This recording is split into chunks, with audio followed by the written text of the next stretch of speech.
Hi friends, I hope you're having a wonderful day. Today I thought we would walk around the garden and talk about all the changes that I'm hoping to make in 2023. I have some relatively big projects that I want to complete. A lot of hardscaping that I'm going to be doing myself to kind of help just button up some areas in the garden. My overarching goal for 2023 is just to really button up all the garden rooms, to really do whatever possible to make each room feel separate, individual. So let's walk through the garden together and see what 2023 has in store. So the main change that I want to make here in the main flower walk is to really make it more of a main flower walk. I do feel like it had a more floriferous feel before I started YouTube, probably because I was actually growing even more cut flowers back then. But this year I really want to go for bright, bold, jewel tone colors everywhere you look. I have all my orders in place. I ordered really heavily with gladiolas, lilies, and dahlias in those jewel tones. Also, some crocosmia is going to come over here. But really, I want this area to just feel alive with really bold colors. So that's my main goal here in the main flower walk. There's a lot to look forward to over here in the hydrangea room. Mainly, I'm not sure if I told you guys this, but I did put in 3,000 spring bulbs, really heavy, especially on the alliums and the daffodils over in the driveway garden. And I'll talk about that in a second.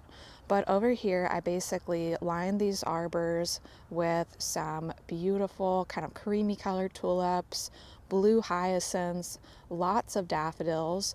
And what I also ordered for us to plant in April is 200 lily of the valleys. Sorry, let me move a little bit slower so the camera doesn't shake.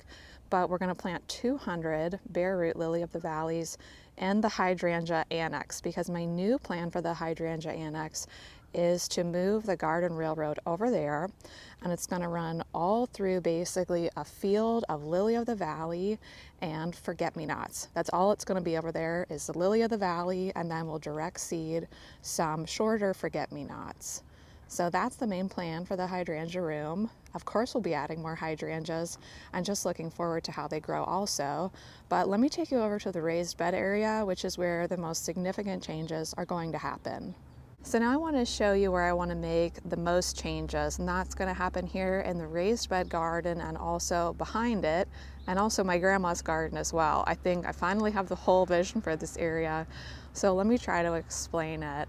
So you might be able to tell I started to move the stones around. I'm going to build that out so that it's a deck for our table to sit on. So I want it to feel a little bit more like you're sitting in the raised bed garden. Then on either side, we're either going to do smaller boxes, one more small box on either side, or I'm going to surround this new deck, which is just going to be, I'm just going to lay the stone right on top of the grass and dig it in a bit. But basically, I want flower beds all around us. Then I want to put in a lot more structures on the corners of the beds so that we can really get a nice enclosed feel to this area. That's what I'm really going for, is not just a garden room here, but an enclosed garden room. You can see I'm pretty exposed as we get back here in the garden. And since we are on a corner lot, the only kind of fence that we're allowed to have is basically a removable structure. It's kind of strange here. We're also in a historic district. So my best course of action, I think, is to start planting these inkberry hollies all along the border here so that we can kind of get a sense of enclosure and privacy. So that's really number one priority on the list, is to come in with a ton of inkberry hollies. I've been saving all my pennies, dimes, and nickels for that, and hopefully we can at least get down halfway through this year. But I also think adding in some more tall structures to the corner of the beds, growing, once again, really good cut flowers. I want to bring in a lot of clematis, lavender puff. I have all these really cool vines I want to grow from seed, snail vine, some other, there was one vine that is like a fruiting orange.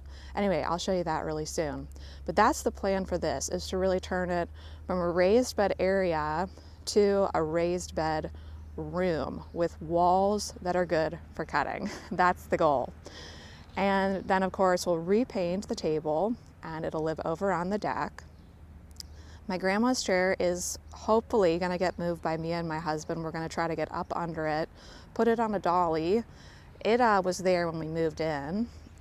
It was pretty much one of the only things that was here when we moved in.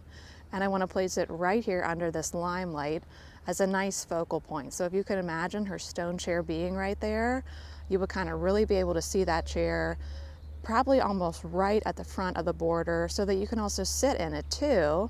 And then, right, so if the chair's right here, if I swing us really slowly to the left, if you were to sit in her chair, you would see the new raised bed area, or maybe new and improved, but it would look right into Hummingbird Way.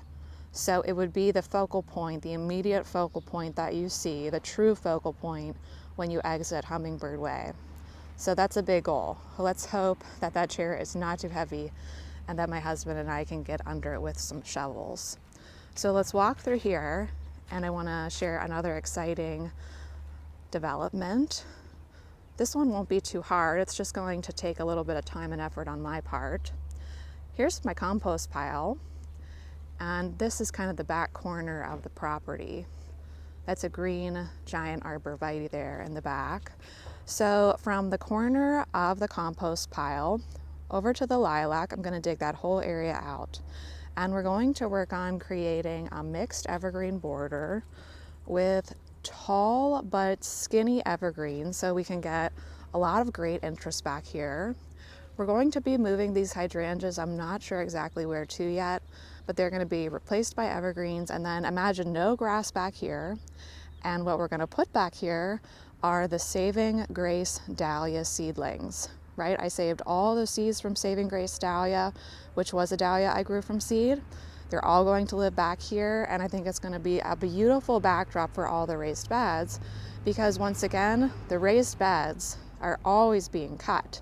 So I'm always kind of having flowers, losing flowers, having flowers, losing flowers. And so I hope by having the Saving Grace Dahlias at the back and those two beds that aren't going to be cut from at the front, it'll just really look nice all season long. Now I'm standing over here in Grace's garden, where once again I put in a ton of bulbs. Specifically, I put in only things that flowered true blue. So lots of sky blue muscari in this area, lots of glory of the snow. I don't see a lot of people growing glory of the snow. I absolutely love that it's a small blue flower. And then we do have a lot of white daffodils. So it's going to be lots of whites. I think I did some buttery daffodils in this area, but white daffodils, buttery daffodils, and then tons and tons of small blue flowering bulbs. And look at this, friends, an exciting development here on these hellebores. We have lots of flower buds to look forward to. The main change that's going to happen in the driveway garden was already accomplished, fingers crossed hopefully, when I planted about 400 alliums, I think 500 daffodils, and also lots of tulips in this area in the fall. But instead of planting them in groups, I mixed all the bulbs together, threw them all throughout the garden, and I planted them exactly where they landed. I had read about this approach in a book a couple years ago. I just hadn't got around to trying it yet, by Jacqueline Vanderkloot. I hope I'm saying her name correctly, but she has a lot of great books. My favorite one is Color Your Garden. Her specialty is bulbs, specifically bulb mixtures, and that's how she does it. And by doing this, it's supposed to give a really nice, natural, almost meadow feel, but with bulbs instead of wildflowers. So that's what we can expect come late spring over in this area, is a really, what I hope, extravagant allium show. And most of the alliums that I put over here are the ones with really, really big heads, but lots of different heights. So varying heights of alliums over in this area, underplanted with late daffodils. And speaking of alliums, I also planted a repetition of grouped alliums here in the main flower walk, along with all the tulips. All the tulips are in the main flower walk this year. None are in raised beds, which is probably the first time in a long time that I've ever done it that way. So really, I'm hoping for an extravagant, beautiful spring show in all the gardens, and I'm so excited to get to work on some of these projects. I think we're going to start on the raised bed project probably in about 2 weeks. So I want to wish you all a wonderful day, and I'll see you sometime soon. Bye.